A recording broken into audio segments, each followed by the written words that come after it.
ఒక బౌల్లోని తొక్క పెసలు ఒక కప్పు తీసుకున్నాను. దాంట్లోనే ఒక 8 స్పూన్ల వరకు మామూలు బియ్యం కానీ రేషన్ బియ్యం కానీ ఏవైనా సరే తీసుకోవచ్చు. ఇవన్నీ వాటర్ వేసి శుభ్రంగా కడిగి ములిగే వరకు వాటర్ వేసుకొని ఒక నైట్ అంతా నానబెట్టుకోండి. అదే నైట్ మీరు అట్లు వేసుకోవాలి అనుకుంటే మార్నింగ్ అంతా నానబెట్టుకోండి. ఇలా నానిన తర్వాత ఈ వాటర్లో నుంచి ఇవన్నీ కూడా తీసి మిక్సీ జార్లో వేసుకోండి. అడుగున కొంచెం పెసలు ఉంటే వదిలేయండి. ఎంత బాగా కడిగినా సరే కొంచెం కొంచెం ఇసుకలాగా అనిపిస్తుంది. అడుగున మాత్రం కొంచెం వదిలిస్తే బెటర్. ఇవన్నీ మిక్సీ జార్లో వేసుకొని అల్లం ముక్క ఒకటి, పచ్చిమిర్చీలు ఒక 3, హాఫ్ స్పూన్ జీలకర్ర, హాఫ్ స్పూన్ సాల్ట్ వేసుకొని మిక్సీ పట్టుకోండి. మిక్సీ పట్టుకున్న తర్వాత మరి కొంచెం వాటర్ వేసుకొని మెత్తగా మిక్సీ పట్టుకోండి. ఒకేసారి వాటర్ ఎక్కువ వేయకూడదు. ఈ పెసరట్లకి కొంచెం ముద్దగానే ఉంటుంది.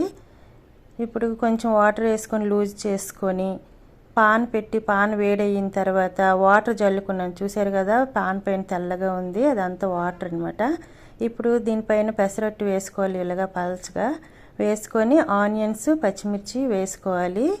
వేసుకుని జీలకర్ర కూడా వేసుకోవచ్చు. 1 స్పూన్ ఆయిల్ కూడా చుట్టూరా వేసుకొని కలర్ కొంచెం మారిన తర్వాత ఒక సైడ్ మాత్రమే తిప్పాలి. ఇది 2 వైపులు కాల్చకూడదు పెసరట్టుని. మీకు ఉప్మా పెసరట్టు చేసుకోవాలనుకుంటే ఆనియన్ ప్లేస్లోనే పెసరట్టు కొంచెం కలర్ మారిన తర్వాత ఉప్మాని వేసుకుంటే, ఉప్మా చేసి వేసుకుంటే అది ఉప్మా పెసరట్టు అండి. కాకపోతే ఉప్మా చేసేటప్పుడు దాంట్లో శనగపలుకులు అలాంటివి ఏం లేకుండా కాలి పోపు దినుసులు, కరివేపాకు వేసి మాత్రమే ఉప్మా చేసుకొని పెసరట్టుకు వేయాలి. అదే ఉప్మా పెసరట్టు, ఇది ఉల్లి పెసరట్టు, రెండు ఒకటే. ఇప్పుడు చూసారు కదా, రెడీ అయిపోయింది. క్రిస్పీగా ఉంటుంది. దీంట్లో బియ్యం వేసాం కాబట్టి క్రిస్పీగా ఉంటాయి. బియ్యం లేకపోతే అంత టేస్ట్ అయితే బాగాలేదు. వేసి చూసాను.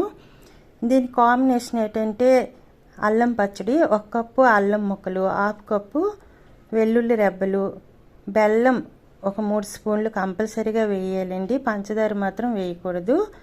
ఎండుమిర్చి టేస్ట్కి తగ్గట్టుగా, అంటే నేనైతే 4 వేసుకున్నాను. కొంచెం వాటర్లో ఒక 2 నిమిషాలు నానబెట్టుకొని వేసుకున్నాను. దీంట్లోనే సాల్ట్ కూడా వేసుకోవచ్చు, లేదా పోపులోనైనా సరే వేయాలి. ఒకసారి మిక్సీ పట్టుకొని చింతపండు రసం చిక్కగా తీసుకొని కొంచెం వేసుకోండి, లేదా చింతపండు అయినా సరే కొంచెం వేసుకోవచ్చు. కొంచెం వాటర్ కూడా వేసి చూపించే విధంగా మెత్తగా మిక్సీ పట్టుకోండి. ఇప్పుడు పోపు పెట్టుకుందాం.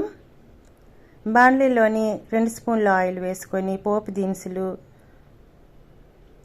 పచ్చి శనగపప్పు, కరివేపాకులు వేసి 2 నిమిషాలు ఫ్రై అయిన తర్వాత ఈ పచ్చడంతా వేసి కొంచెం టేస్ట్కి చూసుకొని సాల్ట్ వేసుకోండి. అదే మిక్సీలో వేస్తే మాత్రం ఇక్కడ వేయవసరం లేదు.